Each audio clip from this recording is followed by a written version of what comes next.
시청자 여러분 안녕하세요. 중고차는 유미카의 이유미입니다. 중고차나 꽃이 필요하신 분들께서는 저희 유미카 이용해 주시면 감사하겠습니다. 네, 오늘도 저희 유미카에 새로운 초대 손님을 모셨는데 정말 입담꾼을 초대했습니다. 본인 소개 좀 해주세요. 네. 안녕하세요. 제 이름은 엄영남이고, 네. 그 북에서 2010년도에 탈북을 했고, 네. 군복무를 한 10년 정도 했습니다. 평양에서 했고요. 지금 여기에서는 제가 석사는 했고요. 어느 대학? 고대요. 고대요? 오. 민족고대. 멋있다. 졸업하고 뭐 회사 생활도 하고 뭐 인권 활동도 하고 지금은 조그맣게 사업체를 운영을 하고 있습니다. 전원주택을 짓는 일을 하고 있어요. 네. 전원주택까지 진짜 다양하게 여러모로 안 해본 일이 없이 다 해본 것 같아요. 어떻게 집까지 갔어요? 제가 또 북한 군에 있을 때 아파트만 10년을 지었던 거라 평양에서 건설만 10년을 했었어요. 총 쏜 게 아니라 건설만 하다 그렇죠. 왔습니까? 꽃게망치, 북한식으로 꽃게망치. 땅만 받아왔네요. 그렇죠. 뭐 땅도 파고 아파트도 짓고 뭐 여러 가지 일들을 많이 했었어요. 네. 진짜 그 10년의 세월을 정말 너무 허송 세월을 보낸 게 가슴 아픈데요. 그래도 또 우리 대한민국 와서 그때 고생했던 그 일을 경험 삼아 또 이렇게 건설 일도 하잖아요. 네네. 그렇죠. 돌아놓고 생각해보면 모든 경험은 다 소중한 것 맞습니다. 같아요. 네. 헛된 시간은 없는 것 같습니다. 우리 영남 씨는 고향이 그러면? 고향이 양강도 해산. 네, 양강도 해산 하면 저 또 같은 고향입니다. 그렇군요. 네. 오늘 제가 우리 영남 씨를 초대한 이유는 요즘 남북 관련된 문제, 초긴장 상태로 점점 들어가잖아요. 그렇죠. 뭐 김정은이 저게 지금 망하려고 그런지는 모르겠지만, 빨리 망해야 되긴 하겠지만, 지금 뭐 철도 해체하고 오물 쓰레기 막 삐라 보내고 지금 난리 나잖아요. 왜 쓰레기를 보낸다고 생각하십니까?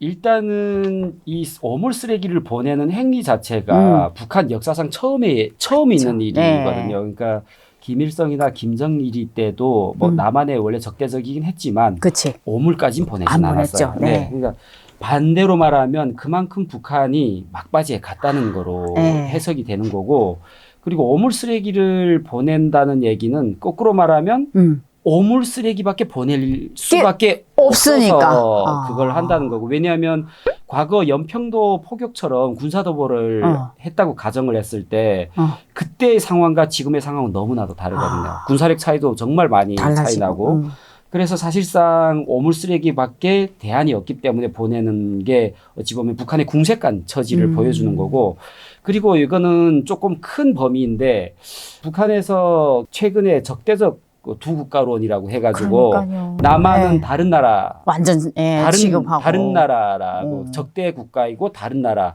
DMZ를 국경선이라고 이렇게 얘기를 하잖아요. 근데 그러한 일들이 과거의 분단 국가에서 있었던 사례가 있어요. 그게 우리나라의 통일과 가장 비교를 많이 하는 나라가 독일이거든요. 독일이 통일되기 10년 전에 딱 이런 일이 있었어요. 독일은 동부 독일과 서부 독일은 서로 방송을 익스체인지해서 봤어요. 그러니까 TV 방송을 서로 이렇게 바꾸어서 보기도 했네요. 볼 수 있었어요. 근데 그때 당시로서는 동독의 정권이 자신감이 있은 거죠. 우리 국민들은 사상 교육이 잘 돼가지고 서독의 방송 따위에 휘둘리지 않는다 하고 했는데 시간이 지나다 보니까 동독 사람들이 서독의 방송을 너무 좋아하는 거예요. 특히 시사 프로그램. 그러다 보니까 이게 이러다가는 나라가 망하겠다 이렇게 생각을 한 거예요. 위기감을 느낀 거예요. 그래서 궁여지책으로 내온 게 동독 정부가 동독 주민들한테 서독은 지금부터 우리나라 같은 민족이 아니다. 그러면 사람들이 그럼 서독은 어느 나라 민족인데 막 물을 거 아니에요. 그래서 막 고민하다 생각한 것이 서독은 자본주의 사회잖아. 그러니까 자본주의 민족. 우리는 사회주의 사회니까 사회주의 민족이다. 근데 민족의 개념은 사회하고는 관념이 없잖아요. 그러니까 궁여지책으로 그런 얘기를 했었어요. 근데 그게 주민들한테 설득력이 전혀 없죠. 그래서 최근에 김정은이가 최고인민회의라는 걸 최근에 해서 뭐 헌법을 개정을 했다고 했는데 구체적으로 얘기를 못 했어요. 어디에서 무엇이 개정이 됐고 어쩌고 저쩌고 영토조항. 그 얘기인즉은 과거 동서독의 사례보다 더 궁색한 변명이 될 수 있기 때문에 제가 봤을 때는 그거를 뭐 개정을 못했거나 하더라도 공개를 못하는 거예요. 예, 북한 주민들한테 오히려 지탄을 받을 수가 있으니까. 네. 참 안타까운 게 우리 북한 주민들은 그나마 희망이 통일이었는데 그렇죠. 네. 그것마저 이제는 안 하겠다. 네네. 지금 딱 문을 닫아 걸었으니 네네. 진짜 점점 희망이 없는 거죠. 그렇죠. 영남씨가 군에 나갔을 때랑 네. 지금 네. 또 연평도 사건 때랑 지금이 군사력 차이가 확 난다라고 얘기했잖아요. 네. 왜 무엇 때문에 난다라고 생각하십니까? 예를 들어서 뭐 그거 다 얘기하자면 끝장이었고 뭐 간단하게 연평도 포격이 됐을 때 우리 그 연평도 쪽에 우리 해병대가 있었거든요. 그 남한에 해병대가 있었는데 그때 당시 대포병 레이더가 꼭 하나는 망가졌었어요. 그러니까 쉽게 말해서 눈이 다 고장이 난 거예요. 그러니까 레이더가 없더라도 그냥 포를 쏘면 바로 그게 북한군 떨어지게. 진지에 맞게끔 딱 맞춰놔요. 아하. 그래서 그때 당시 우도에다가 우도에 북한군 포진지가 있는데 해안포 진지인가 뭐 있었는데 그거를 항상 맞춰놓고 있는 거예요. 그래서 연평도 군인들이 그거를 우도에다 맞춰놓은 그대로 그냥 쏴버린 거예요. 그래서 우도에 있던 북한군 포진지가 박살이 나버린 거예요. 아예. 그러니까 얘네들은 뭣도 모르고 하늘에서 막 폭탄이 터지니까 그때 당시 한국이 초반에는 당한 면이 있거든요. 근데 그 이후에 연평도뿐만 아니라 그게 옆에 있는 다른 대청도 이런 군사 기지에서 서로 이렇게 협업이 되는 걸로 알고 있어요. 그래서 그때 당시처럼 마찬가지로 걔네들이 똑같은 뭐 걔네들 공격을 한다. 그러면 대로 주고 말로 받는 형식이 엄청나게 그러니까 한 발을 주고 100발을 얻어맞을 상황이 올 수도 있는 거예요. 그렇지. 네, 그러니까 그거를 북한이 모르지를 않아요. 아니니까. 네, 그래서 사실은 군사적 도발을 하기에는 굉장히 리스크가 크고 그렇지. 지금은 뭐 한국이 거의 뭐 K방산 해가지고 뭐 전 세계 무기 다 팔아먹고 그럼요. 북한이 그걸 모르지 않고 있거든요. 그렇지. 네. 네. 그러니까 네. 옛날처럼 그렇게 쉽게 생각하고 도발은 못하는 거죠. 못하는 네, 거네요. 네, 네. 우리 네. 영남 씨가 군대를 10년 갔다 했잖아요. 네, 네. 총을 총을 한 해에 한 번 쏘죠.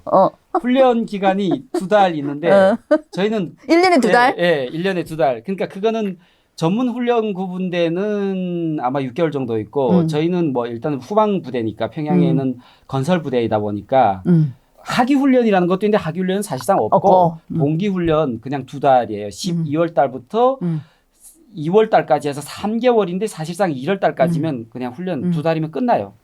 총 3발. 5발 쐈나? 3발에서 5발을 쏘는 거예요. 1년에. 딱 쏘면 끝나요. 그냥. 없어. 그 뭐 군대라는 게 총 쏘는 게 뭐 1년에 3발? 네, 3발. 근데 총은 항상 갖고 있었어. 우리 무기고에 항상 있었는데 뭐 갖고 있으면 뭐 해. 뭐 총도 없는, 총알도 없는데. 그리고 계속 1년 내내 아파트만 짓는 거예요. 계속 건설만 하고. 네, 그러니까 예를 들어서 뭐 북한의 김정은이가 화성지구 1만 세대, 뭐 미래과학자 거리, 뭐 다 군인들이 짓는 거예요. 평양시 건설을 네. 중심으로 지방까지도 네, 군인들. 다 군인들이 짓는 거예요. 특히 평양시 건설의 8, 90%는 다 군인들이 짓는다고 봐도 무방해요. 아이고. 왜냐하면 군인들이 가장 싸게 먹히거든요. 그냥 무보수잖아요. 네, 돈 줄 일도 없고, 음. 근데 심지어 빨리 하고 잘해. 그러니까 군인들 아주 뭐 최고로 잘한다고 생각하십니까? 아니 잘하는 건 아니지만 북한 정권의 입장에서는 노동 착취죠. 네. 아니 그게 아니라 네. 일을 잘한다라는 얘기를 네. 하신 것 같은데 네네네. 그 평양시 건설 아파트를 짓다 오셨잖아요. 네네네, 그렇죠. 지금 우리 대한민국에서 아파트에 살고 계시잖아요. 네, 그렇죠. 네. 또 건설 분야에서 지금 본인이 집을 짓고 있잖아요. 네네네, 맞아요. 네. 이 건설 기술이라든가 아무튼 자재라든가 이런 걸 비교를 한다고 하면은 본인이 짓던 집이랑 어떻습니까? 비교가 안 되죠. 일단은 기본적으로 건설은 사람의 인력으로 짓는 게 아니라 장비가 짓는 건데 그치. 그 예컨대 그냥 단순하게 그 크레인이 있는데 이게 뭐 북한에서는 뭐 탑식 기중기 뭐 이렇게 부르는데 기중기. 네, 기중기 뭐 탑식 기중기 뭐 이동식 기중기 하는데 그 기중기 여기로 말하면 크레인이 1970년대에 만들어진 거예요. 그래요? 네, 심하면 50년대 후반에 만들어진 것도 있어요. 그러면 그때 만들어진 거를 계속해서 보수해서 쓰는 거예요. 근데 보수에도 한계가 있지. 그치. 사고가 나는 거예요. 예를 들어서 저희 부대에서 일어났던 사고 중에 하나가 이게 기중기가 이게 팔이 있잖아요. 기중기 팔. 이게 크레인이 팔이 있는데 얘가 떨어진 거예요. 어머, 어떡하냐. 얘가 이렇게 뭐 녹이 썰어 떨어졌는지 뭐가 어떻게 되는지 어쩌고 떨어진 거예요. 근데 밑에 100명이 있어. 어머! 그래. 어머 어떡해. 빡 떨어진 거예요.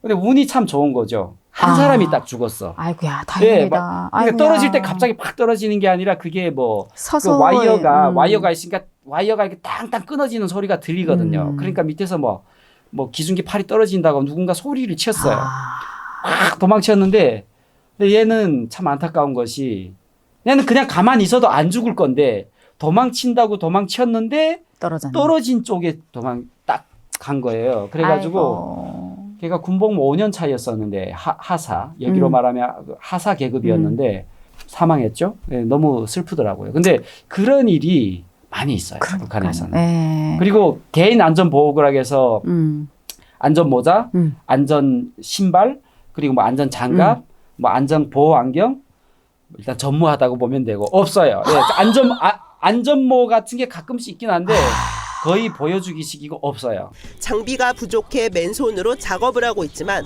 어디에도 안전 장비는 보이지 않아 사실상 목숨을 내놓은 속도전이 독려되고 있습니다. 그냥 어떡하냐. 제로 베이스라고 보면 돼요. 네. 그래서 저희가 예를 들면 제가 일할 때 어떻게 일을 했냐면 여름에 덥잖아요. 다 남자들이잖아요. 진짜 팬티만 입고 다니고. 아 우통 다 까고. 네, 우통 다 까고 팬티만 입고 머리에 수건만 딱 동지고 봤어요 저는. 예, 그렇게 일을 해요. 근데 뭐 북한의 매체에서는 안 나오지만 실제는 그렇게 일을 해요. 그러다 보니까 사고 많이 나고 뭐. 북한 아파트 건설할 때의 그 인원수랑 네네. 우리 대한민국에서도 건설장에 조금 경험이 네네. 있죠. 네, 네. 있죠. 네. 이 인원수만 비교를 한다면 얼마만큼 차이가 있습니까? 일단은 제가 뭐 구체적으로 통계를 제가 말씀드리기는 어렵고 통계가 북한에 없기 때문에 그냥 쉽게 말해서 아파트를 하나 짓는다. 그러니까 조그만 아파트를 지어도 최소 100명 이상 붙는다고 보면 돼요. 최소. 그러니까 저희 중대가 100명이었는데 거의 뭐 10년 가까이 되는 동안에 저희 대상건설 그 아파트 하나 지었어요. 어머 어떡하네. 그러니까 그게 사실은 북한 우리 부대가 일을 잘 못해서 또 인원이 적어서도 아니고 재료가 일단은 부족하고 그러니까 시멘트가 들어왔다 안 들어왔다. 10년 동안에 아파트를 한 채 지었습니까? 예. 그러니까 일이 항상 없는 거예요. 그러니까 일주일 일했다가 또 멈추고 재료가 없으니까. 그러면 그 나머지 일을 어디 하냐? 우리 대상건설이 아니라 다른 대상건설에서 의뢰가 들어와. 우리 아파트 짓는데 너희 부대 좀 해줘. 그러면 한 개 소대 뭐 20명 가서 또 지어주고. 왜냐면 이 사람들은 어떤 면에서 고급 인력이잖아요. 그러다 보니까 이 사람들이 사방에 가서 이렇게 하고. 제가 이 얘기를 하는 이유는 북한에 아파트가 하나 지어진다 하면 남한과 단순 비교하기는 굉장히 어렵고 일단은 장비 자체가 일단 게임이 안 되고 속도는 어떤 면에서 맨파워로 그러니까 한국은 장비로 뭐 해서 빨리 짓는다면 한국은 뭐 예를 들면 10명에서 장비 해가지고 뭐 예를 들면 한 달 동안 집을 짓는다. 그러니까 북한도 똑같이 한 달 동안 지을 수 있어. 막 200명에서 한 달 동안 짓는 거예요. 예를 들어서 저희 대상건설 그 아파트가 3일 만에 한 개 층을 올렸어요. 그러니까 습식공사를 3일 만에 올린다라는 거는 어떤 면에서 이게 부실공사일 엄청 수도 있어요. 부실공사죠. 왜냐면 이게 양생이 굳어야 되는데 양생이 그러니까 조금 굳었다면 떼고 하는 거예요. 그러니까 그렇게 해서 계속 올라가면 무너지는 거예요, 집이. 근데 어쨌든 남과 북의 이렇게 그 속도전은 비슷하긴 한데 남한은 장비로 하는 거랑 북한은 사람으로 하는 거고. 저는 딱 한 가지 북한 사람들이 남한보다 잘한다라는 게 있다면 일단은 사람이 하다 보니까 사람의 스킬은 대단해. 미장은 정말 잘해. 네. 쫙쫙쫙쫙. 그러니까 미장을 예를 들면 미장을 그럴 수 한다. 있겠네. 그러니까 미장을 바르잖아요. 정확한 의미로 미장을 바르는 게 아니라 미장을 던져요. 그러니까 미장 몰타를 던져. 안 떨어져 하나도. 예. 벽에 촥 떨어지는데 촥 붙겠네요. 네, 그래 그렇게 하고. 그리고 한국인 어떻게 합니까? 한국은 기본적으로 미장을 많이 안 하고요. 그 인테리어 재료, 엑스테리어 재료, 그러니까 외장 재료를 그냥 맞바로 붙여버리니까 미장이 별로 할 때가 많이 없어요. 그 사람이 하는 일은 거의 안 하고 기계식이네요. 그러니까 대부분은 사실은 옛날에 한국도 7, 80년대 기능대 하게 되면 항상 세계 뭐 1등 했다는 거 아니에요. 네. 손재간이 좋아서. 대한민국에서 집 짓는 거 보시고 많이 놀라셨겠어요. 그렇죠. 그리고 여기는 네미콘을 부르잖아요. 그렇지. 네. 네미콘을 불러서 하는데 네미콘을 부르는데 우리가 그 네미콘 속에 들어간